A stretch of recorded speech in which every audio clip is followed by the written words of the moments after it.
43페이지인가요? 42페이지 2번까지 했어요? 3번까지 했어요? 그럼 4번부터네. 4번. 자, 시설 부지에서의 개발행위에 대한 설명이다. 틀린 것은, 여러분 도심계획 시설 부지로 결정된 상태에서 사업 시행 안 될 때 보조치 그거를 연상하셔야 됩니다. 우리 2년 내 안 될 때, 10년 내 안 될 때, 20년 내 안 될 때 그 보조치 중에서 물어보는 거 이제 답하시면 돼요. 자, 틀린 것은인데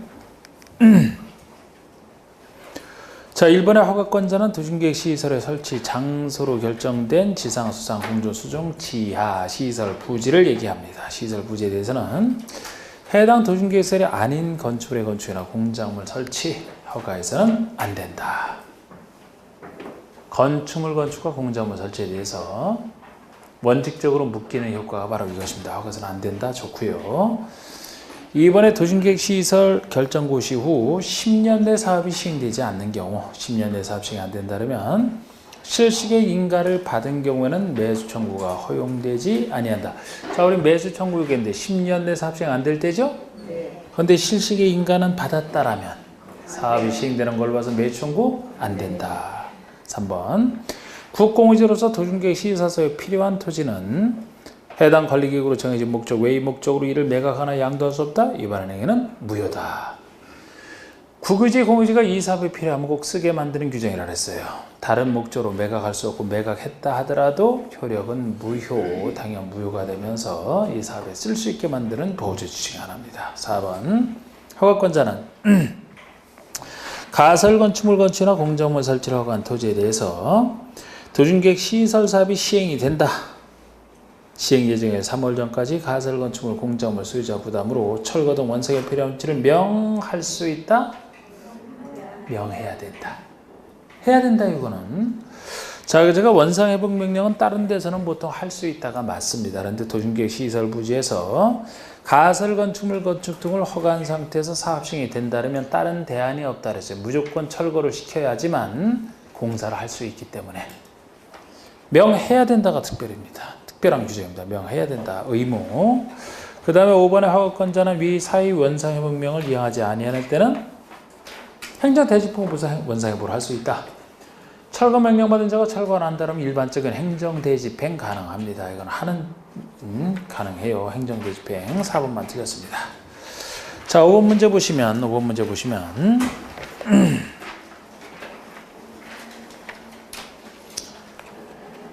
도중계획 시설 결정 고시로부터 2년이 될 때까지 사업이 도중계획 시설 사업에 대한 단계별 집행계획이 수립되지 않거나 단계별 집행에서 1단계 집행계획에 포함되지 아니한 시설 부지에서 특공시장에서 허가를 받아 할 수 있는 상황이나 2년 내 사업 시행 안 될 때 바로 그 요건이죠. 2년 내 안 될 때 허가받아 할 수 있는 것이 가설 건축물, 공작물, 개축, 재축 이것에 필요한 형질 변경 포함해서 그러면은 1번 가설 건축물이고요. 2번 단독주택의 신축 요게 안 되죠. 3번은 개축 재축이니까 4번은 도중계획 시설 설치 지장이 없는 공작물이니까 가능하고요. 5번은 개축 재축에 필요한 형질 변경이니까 가능하지. 특히 신축 중축 안 된다라고 했잖아. 그래서 2번이 틀린 겁니다. 자, 우리 2번은 어디서 가능합니까? 어디서?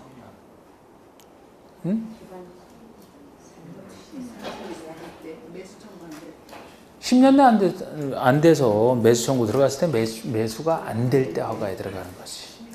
네. 자, 6번 봅시다. 도중계획 시설 부지의 매수 청구에 대해서 가장 옳은 것은 도중계획 시설 부지의 매수 청구.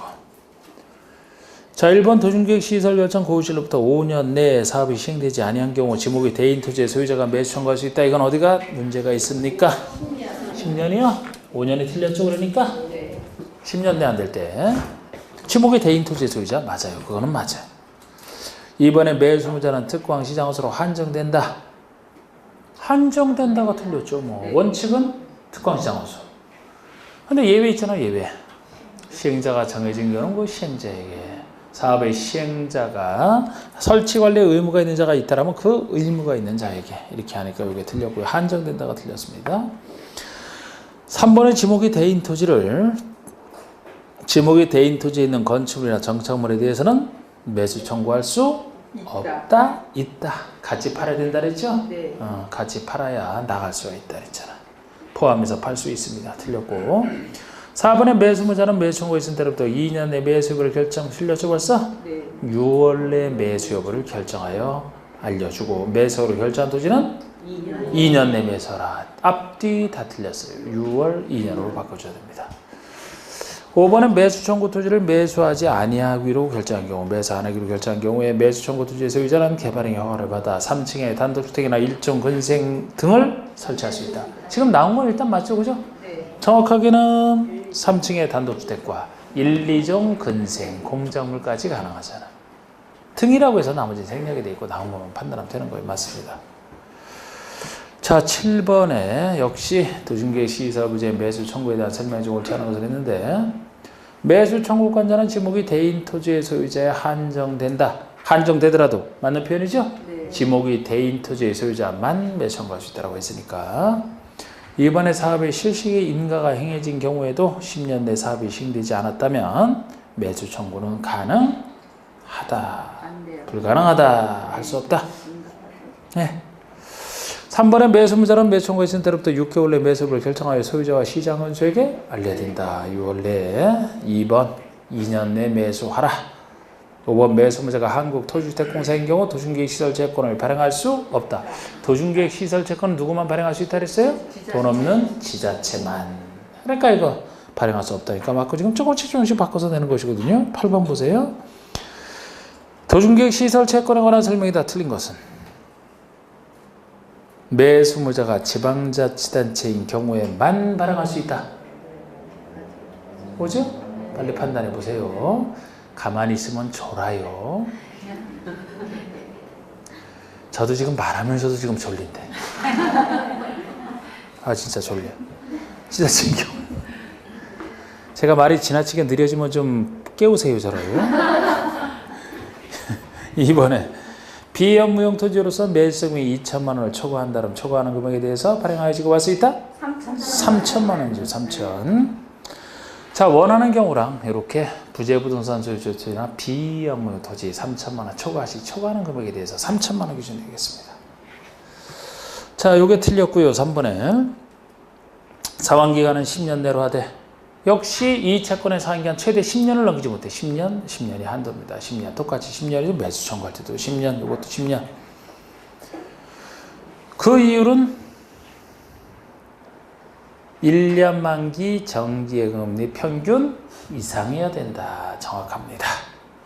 4번의 구체적 사환기간과 이율은 특권식은 조례로 정한다. 이것도 맞아요. 원래 그 구체적 사환기간과 이율은 각 채권에 발행자가 정하는 게 원칙입니다. 발행자가 정하는 게 원칙인데 지방자치단체가 발행자라면은 지자체 조례로 정한다. 이런 식으로 되어 있어요. 5번의 도중계시설 채권의 발행 절차 등에 대해서 특별히 규정한 것을 제외하고는 지방재정법이 정하는 바에 따른다. 맞습니다. 이것도. 지자체가 발행하는 지방채고 지방채는 지방재정법에서 다루고 있기 때문에 지방재정법을 규정한다. 자, 또 넘겨보시면 9번 문제는 장기 미집행 도중계시설 부지에서 매수하지 아니하기로 하거나 매수 통보를 한 때로부터 2년 내 매수를 안 할 때 특권시장에서 허가를 받아 할 수 있는 것이 아닌 거. 좁은 의미의 단독주택 3층 이하 공작물 그 다음에 150제곱미터 미만의 단란주점으로서 3층 이하 되나요? 안 돼요.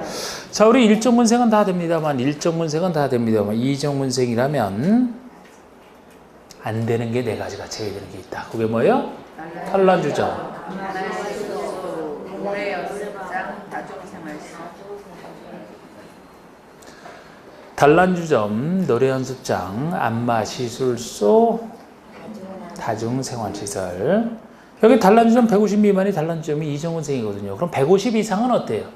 단란주점 150 이상이면 할 수 있어요? 아예 못하지.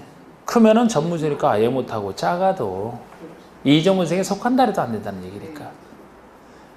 걔는 또 괜히 또 이거 공부하면서 150 미만의 단란점이니까 안 되는 거에서 또 반대에서 150 이상이면 되겠거나 이렇게 공부하지 마시라고.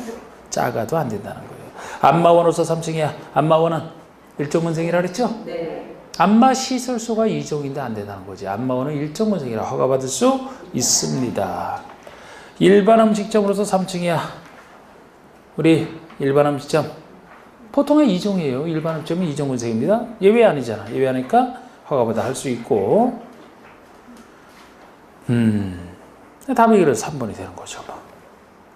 자, 10번에 갑 소유의 토지는 A광역시 B구에 위치한, 항상 이런 식으로 나오면은 요거를 쓰려고 나온다 그랬죠. 토지 소유자는 갑이고 A광역시장이냐 B구청장이냐 쓰려고 이렇게 물어봅니다. 항상 대비하시고 여기에 위치한 지목이 대인 토지로서 한국토지주택공사를 시행자라는 도시계획서 부지이다. 한국토지주택공사가 시행자예요.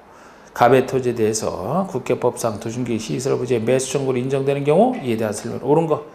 뭐 기출특강을 들어보신 분들은 거기서 이제 했던 겁니다. 이게 1번 갑의 토지 매수 의무자는 B구청장이다.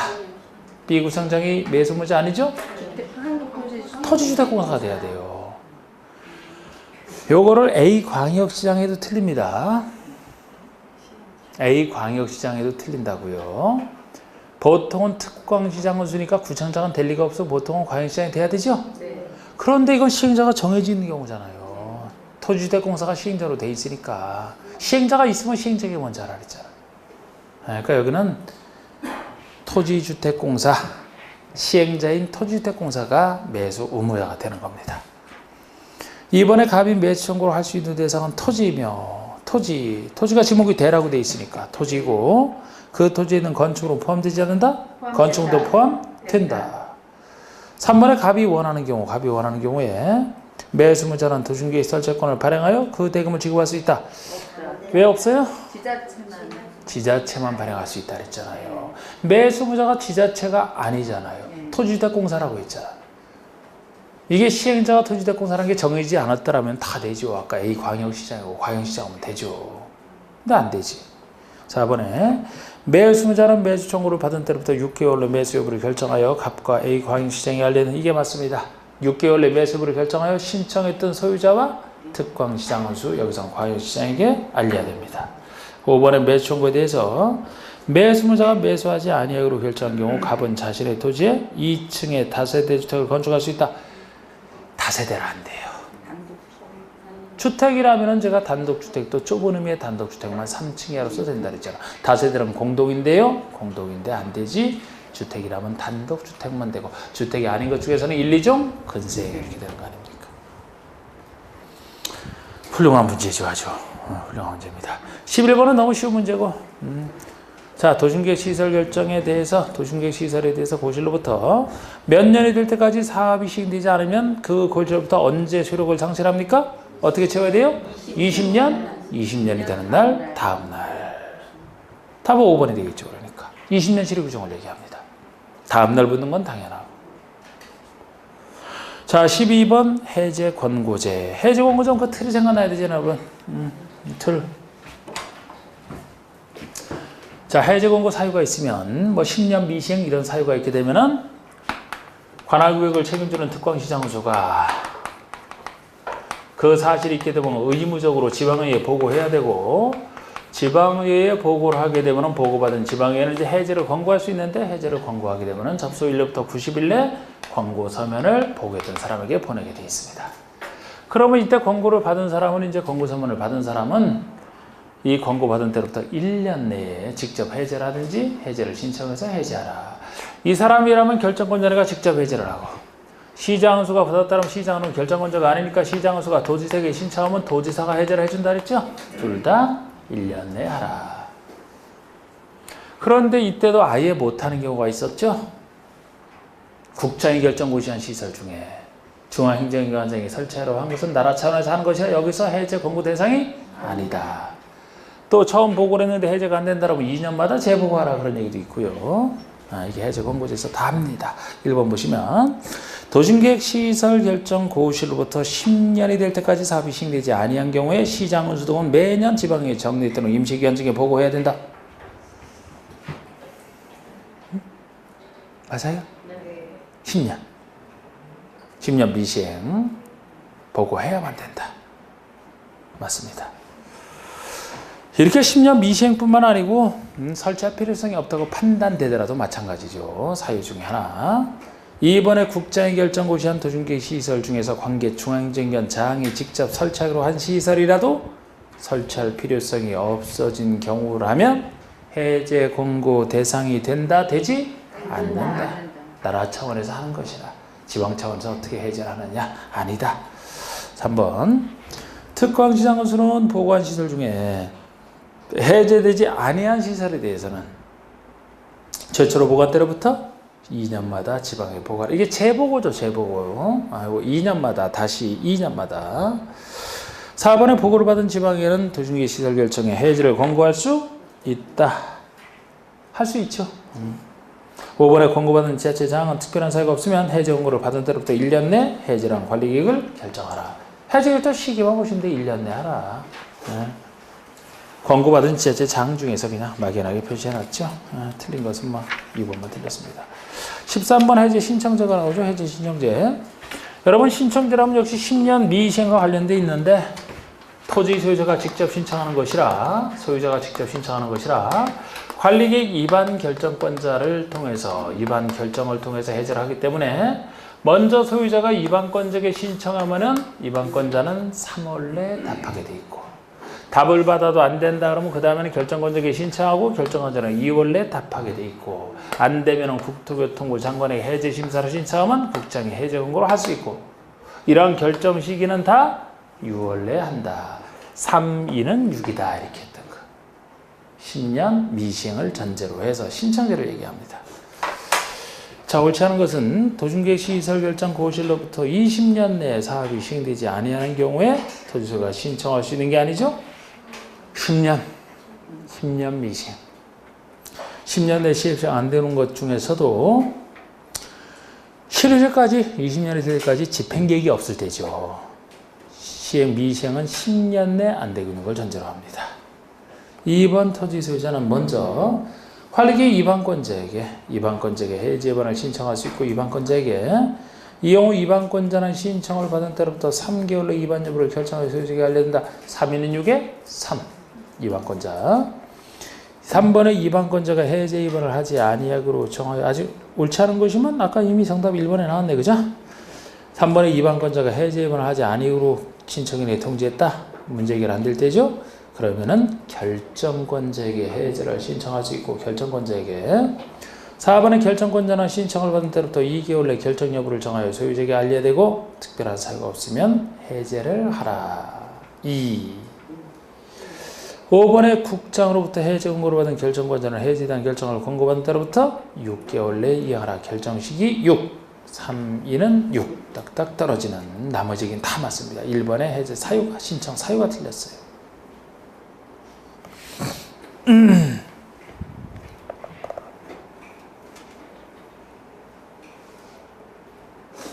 24번이고 작년 문제인데 지금까지 배웠던 거 종합적으로 도중이설파트에 종합적으로 나온 것이라 읽어보면 쉬울 겁니다. 됐고 15번에 종합 문제라 다 했던 거예요. 자, 우리 15번부터는 이제 도중계획 시설 사업의 단계별 집행계획. 자, 우리 도중계획 시설 사업이 나오면은 그 흐름 있잖아. 그 흐름. 도중계획 시설 사업은 단계별 집행계획부터 먼저 수립하는 단계별 집행계획부터 수립을 하는 또 단계별 집행을 3월 내 수립하라 그랬고요. 1단계, 2단계 나누는 것은 3년을 기준으로 나눈다고 했었죠. 이런 게 그냥 딱 떠올려야 돼요. 그 다음에 시행자로서 우리 행정청이냐 아니냐 비행정청이냐. 행정청이 아닌 자는 행정처로 또 지정받아야 되는데 이때도 사인이 지정받을 때는 면적 3분의 2 이상을 직접 소유하고 총수 2분의 1. 이 사람의 처분에서 행정심판을 제기한다. 행정청이 아닌 시행자 처분에 대해서는 그 자를 지정한 자에게 제기한다. 시행자가 실시계획 작성해서 실시계획에 대해서 인가를 받게 되면 사업시행권을 딴다라는 거. 사업시행권 따고 나서 공사 끝나면 준공검사, 공사완료 공고. 시행자 보조치 몇 가지 싹 하면 끝이죠.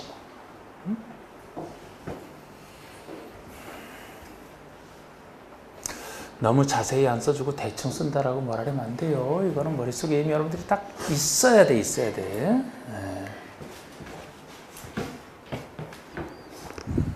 단계별 집행이 그중에 단계별 집행에 대한 설명이 좀 타당한 것은입니다. 1번 특광시장 의수는 도중계획 시설에 대해서 도중계획 시설 결정 고시로부터 2년 내에 재원조달계획, 보상계획 등을 포함하는 단계별 집행계획을 수립해야 된다. 2년 내에 수립해야 됩니까? 3월이죠. 3월.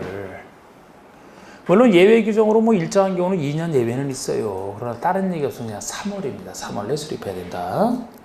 2번 단계별 집행을 3년 내에 시행할 1단계와 3년 이후에 시행할 2단계 집행으로 구분한다. 딱 이게 맞죠? 딱 이게 맞습니다. 3번의 단계별 집행계획은 모든 도중계획 시설 사업에서 필요한 계획이다. 모든 도중계획 사업에서 필요하냐? 아니에요. 도중계획 시설 사업에서만 나오는 절차가 되겠습니다. 도시군계획 사업 중에 개발사업, 정비사업에서는 오늘 여러분들 개발법 틀 배웠지만 없었잖아. 그런 거. 단계별 집행계획을 통해서 하는 게 아니고 거기서는 바로 개발계획이나 정비계획을 통해서 하거든요. 집행에 대한 계획은. 단계별 집행계획은 여기서만 나오는 거야. 도중계획 시설 사업에서만. 4번의 수립기한 내에 단계별 집행계획에 공고가 없다. 즉 수립기한 내 집행계획 공고가 없다. 아직 안 만들어졌다. 그러면 그 다음 날에 도중계획 시설 결정은 실효된다. 실효 없다. 실효될 정도로 중요한 계획이 아니다. 이렇게 했던 거. 5번의 특공시장수는 매년 1단계 집행계획을 검토해 2단계에 포함시키겠다. 안 되죠? 이러면 반대가 돼야 되죠? 2단계를 1단계로 포함시킬 수 있어야지. 빨리 하는 게 좋은 것이니까 2단계를 1단계로 포함시키는 건 미루는 것이라 안 돼요. 1단계를 2단계로 포함시키는 건 안 됩니다. 매년 2단계를 검토해야 3년 내에 가능하다 1단계로 바꿀 수 있는 거예요. 16번에 사업 시행자, 도중계획 시설 사업의 시행자에 관한 설명이다. 지금 틀린 거. 자, 원칙적 시행자는 특광시장 의수이다. 행정청 중에서 원칙이 특광시장 의수. 도시 군계획시설, 도시내 관련된 건 대부분 특광시장 의수라고 했잖아요. 2번 둘 이상의 특광시군의 관할구에 걸쳐서 시행이 된다면 관계 특광시장 의수가 공동으로 시행한다. 그러면 안 되죠? 공동 시행하고 협의해서 시행할 자를 정한다. 이 원리가 개발법에서 그 지정권자 정하는 원리랑 똑같은 거 아닙니까? 일할 사람 뽑을 때는 공동으로 하면 힘들어서 안 된다. 협의해서 한 사람 정해주라. 3번 도지사는 답이 틀린 건 이미 2번 나왔고요. 3번의 도지사는 광역도시가 관련되거나 특히 필요하다고 인정되는 때는 시장수 의견을 들어 직접 사업을 시행할 수 있다. 원래는 원칙은 특광시장수이지만 예외적으로 행정처에서 도지사랑 국장이 있는데 이렇게 도지사라면 광역도시군과 관련돼 있다. 그럼 시장수 의견을 들어 의견 듣는 건 아랫사람 의견 듣는 건 뭐 별 문제 없고요. 사업을 직접 시행할 수 있는 케이스가 되겠습니다. 4번에 국장이 한다. 그러면 국가기획과 관련되거나 특히 필요하다고 인정할 때 특별시장, 광역시장, 특광시장에서 의견을 들어서 직접 사업을 시행할 수 있다. 이것도 맞는 얘기고요. 5번에 행정청 외이자는 행정청이 아닌 자는 국장, 시도지사, 시장원수로부터 시행자로 지정받아 사업을 시행할 수 있다. 행정청이 아닌 자는 행정처 지정받아 사업을 할 수 있다. 그 얘기가 되겠죠. 자, 틀린 것은 뭐 이것만입니다. 하여튼. 자, 17번 보실 거예요. 17번. 도중계획 시설 사업의 시행자로 지정받기 위해서는 도중계획 시설 사업 대상인 토지 면적 3분의 2 이상 해당 토지를 직접 소유하고 총수 2분의 2 이상 엄청난 이 동의를 얻어야 하는 자. 누구라고 했습니까? 민간인, 사인. 그럼 1번은 국가지자체. 동의 필요 없어요. 2번 건설업자. 건설업자가 민간인이죠? 네. 민간 건설회사. 2번입니다. 3번에 지방공사와 지방공단, 공공이고요. 다른 법률에서 도중계획 시설 사업에 포함된 사업의 시행자로 지정된 자. 이거는 시행자로 지정이 다른 법률에 의해서 이 도중계획 사업에 포함된 시행자로 지정이 되면 이미 다른 법률에서 이미 지정이 됐기 때문에 여기서 따로 동의, 민간인을 하더라도 동의받을 필요 없어요. 다른 법에서 의제가 됐기 때문에. 또 공공시설을 관리할 관리청에 무상으로 귀속되는 공공시설을 설치하는 자라고 하더라도 민간인 중에 예입니다. 이것도 공공시설을 관리할 관리청에 무상 귀속되는 공공시설을 이런 설치하고자 하는 자라면 공유리에서 희생된 사람이라 역시 이런 도움이 필요 없다라는 거예요. 단순하게 보세요. 예비까지 뭐 적어놨지만 안 보셔도 되고 사실 2번입니다. 자 18번 보시면 나 이거 도중계획 시설사업에 대한 설명을 틀린 거 됐는데 같은 도의 관할구역에 속하는 둘 이상의 시군에 걸쳐 시행되는 사업의 시행자를 정함에 있어서 관계시장원수 간의 협의가 성립되지 않는다. 그러면 도지사가 시행자를 지정한다. 맞죠? 네. 아까 협의해서 한 사람 정하라고 했는데 항상 협의가 안 될 때 누가 해주느냐. 협의가 안 된다는 바로 윗사람. 지금 같은 도에서 시군 간에 안 될 테니까 도지사가 결정하겠죠. 만약에 둘 이상의 시도에 걸쳤는데 협의가 안 된다면 국장이죠. 국장이 지정권을 행사하겠지. 2번 한국토지주택공사가 사업의 시행자로 지정을 받으려면 사업 대상 타사의 토지 총수 2분의 1 동의를 받을 필요가 없다니까. 맞지? 없다니까. 공공이잖아요. 시행자 지정받을 때 동의가 필요 없죠? 3번의 시행자는 사업 시행을 위해서 특히 필요하다고 인정되면 도중계획설에 인접한 토지 등을 수용하거나 사용할 수 있다. 수용을 빼야죠. 수용을 빼야 돼. 자, 우리 도중계획 시설사업 시행자라면 수용 사용이 다 가능해요. 근데 그건 필요한 토지를 전제로 하는 거야. 필요한 토지 자체가 아니고 필요한 토지에 인접한 땅이라면 인접지니까 인접지는 일시 사용할 수 있다 그랬죠? 사용 중에 일시 사용이야. 수용은 될 수 없어요. 수용은 확실히 틀렸습니다. 4번에 국장이 지정한 시행자는 도중계획 시설사업 실시에 대해서 국장의 인가를 받아야 된다. 자, 실시의 인가권자는 시도지사, 대도시시장, 예외 국장이죠? 마치 관리기 결정권자처럼. 예외 국장이 하는 것 중에 하나가 이겁니다. 국장으로부터 국장이 지정한 그런 시행자라면은 국장의 인가를 받는 거예요. 그렇지 않은 사람은 시도지사, 대도시장 인가고. 5번에 인가를 받은 실시계를 변경 또는 폐지할 때 그에 대한 인가 같은 절차. 이미 인가를 받은 사람을 변경할 때도 같은 절차, 폐지도 같은 절차예요.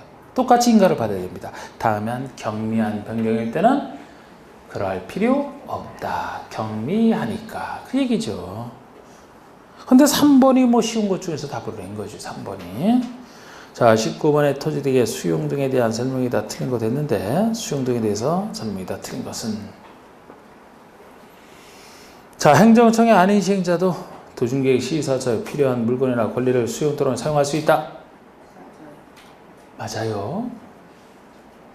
도중계획 시설 사업이면 도중계획 사업의 일종이고 도중계획 사업 세 가지는 자체로 공공사업에 속하기 때문에 행정청이든 비행정청이든 시행자라면 수용 사용이 가능합니다. 나중에 주택법만 자체로 공공사업이 아니기 때문에 공공만 가능하죠. 이거는 도중계획 사업은 공공사업이라 행정청이 아닌 시행자도 시행자의 권한이에요. 2번 이 법에 특별한 규정이 있는 경우를 제외하고는 공토법을 준용한다. 그렇습니다. 이 법에 규정이 있으면 그걸 따르고 없을 때는 공토법을 적용하는 거예요. 이게 수용사에 대한 일반법이라 공익사업에 대한 토지 등의 주의 등의 보상에 관한 법률. 3번 도중계획 시설에 인접한 토지 등을 일시에 사용할 수 있을 뿐이고 수용할 수는 없다. 오케이. 4번에 시행자가 수용 사용을 하려면 공토법에 따라 사업인정 받아야 된다. 이게 틀렸죠? 공법에 나오는 수용 사용 네 군데 다 사업인정 받을 필요는 없죠? 받은 것으로 보게 되니까. 그 시기가 약간 달라요. 원래는 비슷하지만. 여기라면 언제 사업인정 고시 받은 것으로 봅니까? 실시계 고시가 있으면 보통의 사업시행권 딸 때 실시계 고시가 있으면 사업인정 받은 것으로 본다. 이 시기가 개발법이 특이하다 그랬죠. 여기라면 보통 사업시행권 딸 때입니다. 실시계 고시가 있으면 사업인정 받은 것으로 본다. 5번의 재결 신청은 1년 안 쓰고 실시계 정하기는 시행기간 안에만 할 수 있다. 이거는 뭐 모든 공법의 네 군데서 다 이렇게 사업 시행기간 내에만 재결 신청할 수 있다. 특례 똑같이 인정되는 특례 중에 하나고요. 4번만 틀렸습니다. 자, 20번의 국회법상 도중계획 시설사과 이거 기출문제죠. 그죠? 기출문제 그냥 뭐 가만있어 봐. 다른 문제 어떤가? 다른 문제 비용부담 얘기네 합시다. 그럼 이것도 한번 복습 삼아. 아니 20번 그냥 하자고요. 하자고. 이미 한 거나 다름없지만 도중계획 시설사과 관련하여 허용되지 않는 걸 찾아라. 허용되지 않는 거. 자, 지방공사와 지방공단을 시행자로 지정하는 거. 지방공사나 지방공단은 시행자로 지정될 수 있나요? 있죠. 뭐 행정청이 아닌 자도 지정받을 수 있다. 아닌 자 가능합니다. 허용됩니다. 기반시설 설치를 조건으로 도중계획 사업에 실시에 인가하는 거. 조건 붙일 수 있나요? 어디서나 있다 그랬잖아. 조건. 여긴 인가지만 조건 붙일 수 있어요. 어디서나. 그럼 이런 조건 붙이는 거 가능하죠. 뭐. 3번에 도중계획 시설 사업을 분할 시행하면서 분할된 지역별로 실시계획을 작성하는 거. 분할해서 한다면 분할된 땅별로 그죠? 실시계획 다르게 할 거 아닙니까? 각각 실시계획 작성하는 거 당연히 가능해야죠. 분할할 수는 있으니까요. 4번에 행정청의 아닌 시행자 처분에 대해서 행정청의 아닌 시행자 처분에 대해서 그 시행자를 피청구인, 청구 상대방이 피청구인이에요. 그러니까 그 시행자를 피청구인이라, 즉 시행자를 피청구인이라여 행정심판을 제기하는 거. 자, 그럼 시행자에게 행정심판 제기한다는 얘기가 됩니다. 안 되죠, 그러면? 행정청이 아닌 시행자잖아요. 그럼 그 시행자를 피청구인해서는 안 되고 누구를? 그 자를 지정한 행정청을 피청구인으로 해야지. 그 시행자는 행정청이 아니기 때문에 이 자를 대상으로는 못한다 그랬잖아요. 이게 틀린 거예요, 이게. 5번의 시행자가 도중계획 시설사업에 대한 조사 측량을 위해서 소유자, 전무자 또는 관리인의 동의를 받아 타인의 틀을 임시 통로로 일시사용. 일시에 사용할 때 얘기잖아. 조사 측량이랑 일시 사용. 자, 일시 사용할 때는 소유자, 전무자 또는 관리인의 동의를 받아 하는 거 맞죠? 네. 맞습니다. 타인 투자 취급할 때는 특허행사원사 허가, 일시행과 장애물 변경제거 두 가지는 당사자의 동의. 거기다 이제 7일 전 통지냐, 3일 전 통지냐 이렇게 붙는 거 있잖아. 그 중에 하나죠. 그런데 이것도 정답인 지문은 아니잖아요. 4번이 정답인 지문이지. 자, 21번의 국회법상 도중계획 시설사의 비용 부담에 대한 설명 들어. 비용 부담은 또 오늘 제가 했었는데 비용 부담이라면 누구만 비용 부담할 수 있다 그랬어요? 행정청인 시행자만. 얼마? 일부. 아, 오늘 한 거 아니지? 저번 주에 한 거지? 일부. 또 비용 부담할 때 협의를 시키되 협의가 안 될 때 도 밑에서 협의가 안 되면 도지사가, 둘이 중에 시도에 걸쳐 협의가 안 된다면 국정이 아니고 행안부 장관 한다는 게 그게 특이한 세 번째로 한 거잖아요. 그거만 주의하시면 되는 거예요. 비용 부담이면. 틀린 거. 사업의 비용은 원칙적으로 시행자, 항상 시행자가 부담하는 게 원칙이죠. 시행자 부담의 원칙. 2번 행정청은 그가 시행한 도중계획 사업으로 현재 이익을 받는 지자체가 있으면 그 비용의 일부를 부담시킬 수 있다. 누가요? 행정청인 시행자잖아요. 그러니까 맞죠. 이걸 비행정청인 시행자라고 바꿔버리면 틀립니다. 3번에 행정청이 비용을 부담시키려면 다른 지자체와 협의해야 돼. 협의가 성립되지 아니하는 경우에 다른 지자체가 같은 도에 속할 때는 도지사가 결정하는 바에 따르고 다른 시도에 속한다 그러면 행안부 장관이 결정하는 거. 이 원리도 비슷한데 글쎄. 장관이고 행안부 장관이 여기 특징이죠. 4번의 행정청이 아닌 도중계획 시설사업의 시행자는 해당 사업으로 현재 이익을 받는 지자체에 대해서 그자와 협의하여 사업 비용의 일부를 부담시킬 수 있다. 이게 틀렸어요. 왜요? 행정청이 아닌 시행자니까 틀리지. 행정청이 아닌 시행자는 비용 부담 못 시킨다 그랬잖아요. 시킬 수 있다니까 틀렸지. 응? 5번에 이익을 받는 지자체가 부담하는 비용 총액은 소요된 비용의 50%를 넘지 못한다. 50%가 최대치입니다. 이 경우 소요된 비용에는 조사, 측량비, 설계비, 관리비를 포함하지 않는다. 아, 이거 뒤에 다 좋아요. 조사, 측량이나 뭐 설계비, 관리비는 기초비용이라 요거 빼고 요건 시행자가 항상 내고 나머지 중에서 비용 부담 시킨다. 이렇게 했던 거. 하여튼 그 지문도 다른 지문도 다 보세요. 틀리는 걸 떠나서. 자, 이제 지구단위에 들어갑니다. 자, 우리 1번, 2번 문제가 지정할 수 있느냐 아니냐를 구별하는 건데 지구단위를 지정할 수 있는 곳, 이것은 개발 목적이면 되고 보존 목적이면 안 되고 그건 논리잖아. 바로 2번 보세요. 뭐 있든가 없든가 찾는 건데 다 같은 얘기니까 2번을 좀 더 어려운 걸 한번 볼까요? 지구단위 이걸 지정할 수 있는 그런 곳이 아닌 곳. 지정할 수 있는 곳이 아닌 곳이면 뭐 보존할 땅이 되겠죠. 개발 목적이면 지정할 수 있으니까 1번 5,000제곱미터의 유효토지를 효율적으로 개발하는 지역, 개발하는 땅에는 지정할 수 있죠. 그런데 유효토지만, 다른 건 면적 제한 없어요. 유효토지만 최소 5,000제곱미터 이상은 돼야 된다니까. 5,000제곱미터짜리면 딱 5,000 이상에 딱 포함되죠. 겨우 지정할 수 있다고 보셔야 돼요. 그러면 이번엔 농림지역에서 도시지역으로 편입되는 구역 중 계획적 개발을 필요하다.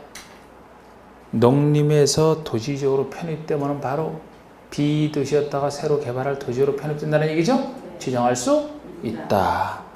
3번의 시가 준교 공원. 이게 답이죠. 지정할 수 없는 곳이지 여기는. 시가와 저준교역은 시가와 유보인 땅에 개발 아예 못하게 막는 것이죠. 공원도 그래요. 공원도 개발 못하게 막는 곳이잖아요. 어떻게 지정을 합니까? 이곳에서 해제가 된다 이 말이 들어가야 지정할 수 있는 땅이 돼버리는 거야. 해제라는 말 없잖아요. 4번의 개발인 허가 제한적은 잠깐 일시적으로 3년 내에서 제한할 뿐이지 무조건 막는 건 아니다. 개발할 수 있는데 잠깐 제한할 뿐이다. 지정할 수 있고 산업단지 당연히 지정할 수 있는 땅이 되죠. 3번 문제 보시면 다음 중 지구 단위 계획국을 지정하여야 하는 곳이 아닌 거, 지정해야 되는 곳. 자, 우리 할 수 있다는 거 지정해야 된다는 거 외울 수밖에 없다 그랬죠? 자, 외워보세요. 첫 번째가 택시 정비 10년. 무조건 10년 지났다면 두 군데만. 택시 개발지구, 정비. 두 군데서 시행대로 끝나는 사업이 끝난 후 10년이 지나면 또 해야 된다. 택시 정비 10년. 또 하나가 시공해서 해제. 시가와 jungu역 공원에서 해제되는 곳으로서 나타나서 슈퍼맨이 등장해서 녹지를 주상공으로 30만 이상 바꿔줘야만 된다 했던 거 둘. 응? 자, 1번은 정비위에서 시행되는 사업이 완료된 후 10년 경과, 10년 경과네요. 택시 정비 중에 정비죠? 네. 2번 택지 개발에서 시행되는 사업이 끝난 후 10년? 택시죠? 네. 택지. 이거 1, 2번은 지정해야만 됩니다. 3번은 시공에서 해제되는 지역으로서 체계적 개발적 관리적 개발 권리가 필요하고 면적이 30만 제곱미터 이상. 이게 시공 해제 30만 이상이죠. 4번 개발 중에서 해제되는 지역으로서 면적 30만 이상. 이게 답이 되지. 해제는 해야 되는 곳에 해제 나오는 것은 시공 해제밖에 없잖아요. 시공 해제 30만 이상 그거밖에 없잖아요. 그래서 제가 외울 수밖에 없다 그랬어. 다른 곳에서는 지금 여기처럼 해제돼도 안 돼요. 안 돼. 예. 그냥 굳이 따지면 지정할 수 있을 뿐이야. 그냥. 예. 5번에 녹지에서 주상으로 변경된 지역으로서 면적 30만 이상. 이 1, 2, 3, 5번 요 네 가지밖에 없습니다. 지금 해야 되는 곳은 이건 어쩔 수 없이 외워야만 되나. 자, 우리 4번 문제 보시면. 자, 국회법상 지구단위에 대한 설명으로 틀린 거 됐는데 틀린 거 1번 지구단위 계획은 관리계획으로 결정한다. 관리계획 내용이죠? 네. 2번에 두 개의 노선이 교차하는 대중교통 결절지역부터 2km 이내에 위치한 지역은 지구단위 계획으로 지정하여야 한다. 세 개의 노선 1km. 또 1km. 두 군데 바꿔줘야 돼요. 3개 이상 노선이 교차하는 대중교통 결절지, 대중교통 결절지 개념이 3개 이상 노선이 교차해야 되고 이때 1km 이내에 위치한 지역. 이것도 지정 할 수 있다지, 할 수 있다지. 세 군데나 바꿔줘야 되네. 세 군데나 바꿔줘야 돼. 예? 틀린 것입니다. 자, 3번의 시도사가 도시개발법에 따라 지정된 도시개발구역의 전분의 일부에 대해서 지구단위 계획을 지정할 수 있다. 개발구역은 개발할 땅이라. 이곳에 전부든 일부든 상관없어요. 이곳 자체가 특광시군의 일부이기 때문에 이곳의 전분의 일부는 상관없습니다. 개발할 땅이고. 4번의 지구단위 계획 수립 기준은 국장이 정한다. 수립 기준. 기준이니까 국장이 정한다. 행정처에 수립하는 행정계획의 수립 기준 아닙니까? 이게 관리계획이니까 국장. 5번의 택지개발지구에서 시행되는 사업이 끝난 후 10년이 경과된 지역으로서 토지용과 건축에 대한 계획이 수립되어 있지 않은 지역은 지구단위 계획으로 지정해야 된다. 지정해야 된다 나오고 있어요. 그럼 택시 정비 10년 중에 하나 아닙니까? 이것도 다른 분들이랑 계획이 있으면 그에 따르겠지만 그런 거 없는 거 전제로서 뭐 정확합니다. 좀 길게 써놨습니다만 정확한 표현이에요. 틀린 건 2번만 틀렸네, 그냥 막. 근데 2번만 틀렸지만 세 군데나 틀리게 해놨으니까, 그죠? 아니, 끝에 지정해야 된다라면은, 아까 외우는 거 두 가지밖에 없다니까요? 할 수 있다가 맞지, 그러니까. 근데 할 수 있다라 하더라도 또 막 내용이 틀리고 막 세 군데로 틀려요. 그러니까 간혹가다 이렇게 기출문제에서 막 통째로 한 군데만 틀리게 하는 거, 세 군데까지 틀리게 한다는 얘기는 제발 찾아달라 이 얘기야. 제발 찾아달라. 세 군데나 막 이렇게 해놨으니까. 네? 손 들라고 했더니 손 만든 게 아니고 손 들고 발 들고 때려 넘어지기까지 하면서 다 해달라는 건데 이거를 다른 거를 찾아주면 참 서운하다고 하는 것이죠. 5번에 다음 중 도시적 외지역으로서 지구 단위 기획구역을 지정할 수 있는 곳이 아닌가? 여러분 B도시에 지정할 때는 틀이 딱 생각나야 돼요. B도시에 지정할 때는 세 군데 계획관리지역으로서 일정 요건, 개발진흥지역으로서 일정 요건, 그리고 지구 폐지 행위제한 대체한 아무것도 아닌 것. 특히 계획관리지역에 지정할 때는 계획관리가 차지하는 비율이 전체 면적의 50% 이상은 되면서 반드시 나머지 지역은 관리지역 중에 하나인 보생, 생산관리, 보전관리에 되지 다른 게 섞이면 안 된다.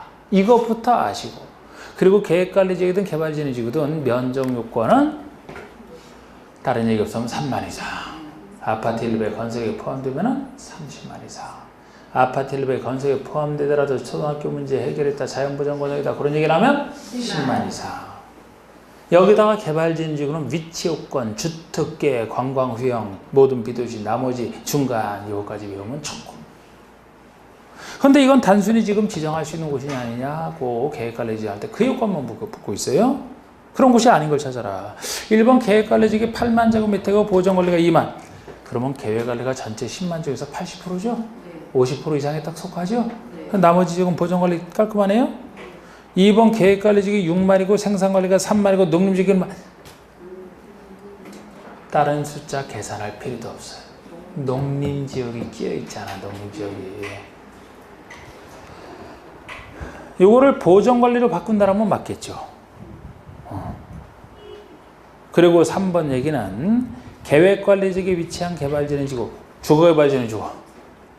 사실 주특계, 주거랑 특정개발의 특 두 가지는 계획관리지역에 위치하고 있을 때 많이 이게 제일 좁은 것이니까 사실 계획관리지역이면은 모든 지구가 여기 있을 때는 다 지정이 가능해요. 그러니까 주거랑 특정은 계획관리지역이 아닌 곳에는 안 될 뿐이잖아. 무조건 그것도 되니까 다. 자, 4번에 자연환경 보전지역에 위치한 관광휴양. 관광휴양은 모든 비도시라고 했죠? 네. 어디나 다 되는 게 또 관광휴양이에요. 제일 좁은 게 주특, 계획. 가장 넓은 게 관광휴양은 모든 비도시. 나머지는 중간에 돼야 계획관리에다가 농림에 준하는 생산관리, 농림지역까지지 다른 것들은 안 됩니다. 그러니까 이건 맞아요. 가능합니다. 5번에 용도지를 폐지하고 지구의 행위제한 등을 지구단위로 대체하는 것 당연히 가능하고요. 답은 2번만 되는 겁니다. 자, 우리 6번 문제는 도시적 외지역 중 계획관리지역이나 개발진흥지구에 지구 단위 기획구역을 지정할 수 있는 공통된 요건을 설명하고 있다. B도시의 지구 단위 기획구역 지정할 때 공통된 요건을 묻고 있습니다. 그 내용으로서 옳지 않은 것. 지정하려고 하는 지역에 아파트 엘리베이터 건설에 포함되는 경우는 30만 이상. 2번의 위의 경우 아파트 엘리베이터 건설에 포함되더라도 자연보전권역 또는 초등학교 용지가 이미 확보되어 있다면 10만 이상으로 하라. 10만 이상이 돼야 돼요. 틀렸습니다. 20만이나 틀렸어요. 3번의 위 1의 경우 외에는 일반적으로 3만 제곱미터 이상인 지역에 지정할 수 있다. 보통은 3만 이상. 4번의 도로 등 기반세를 공급할 수 있어야 되고요. 자연환경 경관 등을 해치지 않고 문화적 훼손 우려가 없어야 된다. 이렇게 4, 5번도 이렇게 비도시 할 때는 새로 개발할 때 갖춰야 될 요건이 되겠습니다. 자, 7번 문제를 보시면 도시적 외지역에 있는 개발진흥지구에 지구 단위 기획구역을 지정하려면 개발진흥지구가 일정한 곳에 위치하고 있어야 된다. 위치 요건이에요. 다음 중 그 위치 요건이 틀리게 된 것은 자, 특정 개발 계획관리 특계죠? 네. 산업유통 생산관리? 산업유통개발진흥지구가 생산관리지역에 위치하고 있으면 지정 가능한가요? 가능하지. 아니 이거를 어떻게 제가 얘기할 때는 얼핏 아는 것 같은데 적용 못하면 잘 모르는 거야 이거는. 주특, 주거와 특정은 계획관리적인 위치하고 쓸 때 많이라고 했고, 반대로 관광휴양이면 관광휴양은 모든 비도시라고 했잖아요. 모든 비도시. 그리고 나머지가 바로 계획관리적인 위치하면서 중간이니까 농림에 준하는 생산관리와 농림적인 위치하고 써야지 자연환경 보전적인 준하는 보전관리나 자연환경 보전적이면 이거 안 되죠. 그래서 딱 중간이 되는 거라고 했잖아요. 지금 여기는 뭐예요? 산업유통이니까 주특도 아니고 관광휴양도 아닌 나머지에 속하는 거지. 그런데 생산관리적인 위치하고 있다니까 당연히 지정할 수 있다 이렇게 나가야지. 있어요. 주거개발지ем제는 계획관리, 주특계, 이건 지정할 수 있어요. 복합개발, 그런데 주거기능이 포함되지 않은 경우에 해당한대요. 주거기능이 포함된 경우만 같은 주거로 보시라고 했잖아, 복합 중에서는. 근데 이건 복합인데 주거기능이 포함되지 않은 경우니까 역시 나머지에 속하는 거죠. 그럼 나머지에 속하는 것이라 이 세 군데 지정할 때만. 그런데 자연환경 보전적이니까요. 그러면은 지정할 수 없는 곳이 되지. 해야 되니까 자연환경 보전적에 관련된 것은 빠지니까. 관광휴양이면 도시지구 지역 다 되고요. 다 되고. 이게 위치 요건에 대한 얘기예요. 주특이랑 관광휴양 빼고 나머지는 중간 이렇게 했던 거. 자, 우리 8번에 지구단위 계획을 수립할 때 반드시 포함되어야 할 사항은 무엇이냐? 반드시 포함되어야 될 사항이면 지구단위 계획 필수내용 두 가지를 묻고 있는 거죠. 필수내용이 뭐라 그랬어요, 여러분? 용도 제한 크기랑 관련된 건폐율, 용적률, 높이의 최건도, 최저 한도와 여기에 필요한 기반시설 이 두 가지만 필수라고 했잖아. 사업을 할 수 있게 만들어주는 장치라. 그러면 환경관리계획 필수 아니죠? 교통처리계획 아닙니다. 건축선 아니에요. 건축으로 용도제한 답은 4번이죠. 용도 제한을 풀어줘야 목적이던 용도가 들어갈 수 있다. 용도 제한, 건폐율, 용적률, 높이의 최건도, 최저 한도 그리고 기반시설 해설 잘 되어 있습니다. 필수는 4번만이죠. 4번만이지. 자, 우리 9번 앞에서 했던 문제랑 뭐 같은 문제고 반복되는 것이 종합 문제라서 나와 있을 뿐이고 10번 보시면 지구단위 계획구역에서는 지구단위 정하는 바에 따라 일정 항사를 완화해 적용할 수 있고 다음 중 완화할 수 있는 사항이 아닌 거. 이게 참 덜 나왔던 건데 그래서 한번 해봤습니다. 여러분 제가 지구단위를 통해서 못 짓던 건물 지을 수 있게 또 크고 넓게 지을 수 있게 하는 것들을 완화할 수 있다 그랬죠? 나머지 완화 못합니다. 자, 그럼 용도지에서 건축의 건축 제한을 완화할 수 있나요? 당연히 있어야지. 완화할 수 있는 것 정도가 아니고 이건 필수사항에도 들어갔죠. 필수사항에도. 그래야 멋진 용도 지을 수 있으니까. 지어가는새 건폐율 거중이절 완화할 수 있죠. 당연히. 조경, 대제도로의 관계, 높이 제한, 공개공제 확보, 그죠? 이런 거를 완화해줘야 공개공제나 조경을 덜 확보하고 건축을 더 줄 수 있다 그랬죠? 네. 건축선 지정에 따른 규정과 대야지 분할 제한. 요게 대표적으로 아닌 예예요. 이게 완화할 수 없는 예가 되겠습니다. 5번처럼 주차장법에 의한 부설 주차장 설치 규정도 완화할 수 있어야 주차장을 덜 확보하고 건축물 더 줄 수 있다고 했거든요. 4번은 건축선 지정. 도로 너비를 확보하려고 건축선을 지정하는데 이거를 덜 확보가 된다. 도로 좁아져서 거꾸로 가는 개발이다. 대지 분할 제한도 이걸 완화하게 되면 더 잘게 쪼개기 때문에 완화할 수 없다. 더 잘게 쪼개게 되면 거꾸로 가는 개발이다. 대표적으로 아니다. 4번이 아니게 되겠습니다. 11번은요. 11번은 자, 국회법상 지구단위 계획구역과 지구단위에 대한 설명으로 옳은 것은 10만 제곱미터 규모의 시가와정구역이 해제된 경우 해당 지역은 지구단위 구역으로 지정해야 한다. 자, 우리 지정해야 된다 이렇게 나오려면 지금 해제가 나오면 해제는 시공해제 둘밖에 없죠? 네. 그런데 전제가 30만 이상할 전제라잖아. 10만 제곱미터니까 안 되지. 지정해야 된다가 틀린 겁니다. 자, 2번 녹지에서 주거적으로 변경된 지역에는 지구단위 계획을 수립해야 된다. 여러분 녹지에서 주거적으로 변경됐으면 꼭 지구단위를 수립해야 됩니까? 할 수 있다지. 할 수 있다지. 지금 이곳은 지구단위 계획을 지정할 수 있는 곳이잖아요. 지정할 수 있는 곳이면 지정되면 이제 지구단위계획이 들어서는 곳이고 지정 안 되면 안 들어서는 곳이고. 그러니까 이것도 들어서게 되면 그때는 지구단위 수립할 수 있겠지만 꼭 해야 되는 거 아니잖아요. 구역이 지정이 되어야 하는 거지. 구역 지정 자체가 지정할 수 있는 곳인데요. 3번의 준주거지역에서는 150 미만의 단란주점을 허용하고 있지만 그곳의 지구단위계획에서 단란주점을 불허하고 있다면, 자, 지금 준주거지역의 행위제한상으로는 단란주점이 허용이 되고 그곳에 있는 지구단위계획에서는 단란주점 안 된다라고 정하고 있다면 단란주점을 건축할 수 있을까요? 없을까요? 그러니까 보통 지역에 행위제한이 있고 지구단위계획 행위제한이 있으면 보통 지역의 행위제한과 지구단위계획 행위제한 중에서 뭐가 우선해요? 지구단위계획 우선하지. 지구단위계획 여러 지역지구 행위제한과 다르게 정하려고 따로 하는 것이라. 그러면 단란주점을 건축할 수? 없다가 맞지. 그러니까 지구단위계획에서는 안 된다 했으니까. 그러니까 지역에서 되더라도요, 지구단위계획으로 개발하는 데 있어서 어떤 건축을 못 들어온다라고 정하고 있으면 못 들어와요. 지구단위계획이 우선하기 때문에 지구단위 내용대로 봐야 됩니다. 그럼 이게 맞잖아, 지금. 정답이죠. 4번의 지구단위계획에서 2종 일반주거지역을 준적으로 변경할 수는 없다? 변경할 수 있어요. 할 수는 있습니다. 지역지구를 변경할 때, 지정하러 변경할 때 법의 한도가 아니고 0이 정하는 범위 내에서 세분 변경은 가능하잖아요. 일반주거, 준주거는 0에 의한 세분 아닙니까? 그러니까 지구단위로 가능하죠. 5번의 생산관리지역에 위치한 주거개발진흥지구에 지구단위 계획을 지정할 수 있다. 주거개발이네요. 그러면 주특계, 계획관리지역에 위치하고 있을 때만 지정할 수 있으니까 여긴 생산관리면은 지정할 수 없다 그래야 되지. 없다니까 맞는 것이고. 이미 틀린 것은 이미 나왔어요. 3번에. 자, 10분 쉽시다 여기서.